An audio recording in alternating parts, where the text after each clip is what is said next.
یہ صرف بارش نہیں، یہ صرف سیلاب نہیں، جب زمین پر اللہ کی نافرمانی حد سے بڑھ جائے تو آسمان سے رحمت بھی زحمت بن کر برستی ہے۔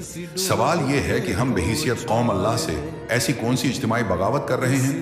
بغاوت کی جڑ ہمارا آئین اور قانون ہے، جہاں اللہ کی حاکمیت کے بجائے انسانوں کی حاکمیت کو قبول کیا گیا ہے۔ جو قوم اپنے فیصلے اللہ کے قانون کے مطابق نہ کرے وہی ظالم اور فاسق ہے۔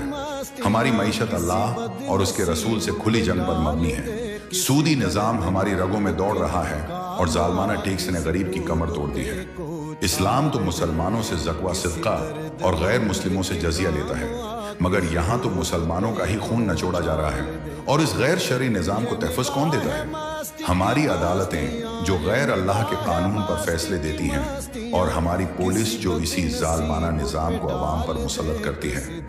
یہ ادارے انصاف کے نہیں، اس نظام کے غلام بن چکے ہیں۔ اور اس بغاوت کا سب سے بڑا المیہ، جب امت کی محافظ فوج غیر اللہ کے آئین کی قسم کھا کر اپنے ہی مسلمان عوام کے سامنے کھڑی ہو جائے۔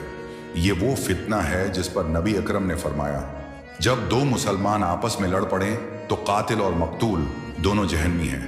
جب محافظ ہی عوام سے لڑے تو عذاب نہیں آئے گا تو اور کیا؟ جب سود اللہ سے جنگ ہو، جس قوم کی حکمرانی عورت کے ہاتھ ہو، بے حیائی عام ہو، مساجد کو شہید کیا جائے، مہنگائی عام ہو، لوگ فاقے سے خودکشیاں کریں، قانون غیر شرعی ہو، ادارے ظالم ہوں اور فوج اپنے ہی لوگوں کے مقابل ہو، تو جب بغاوت زمین کے ہر کونے میں ہو تو عذاب آسمان سے کیوں نہ آئے؟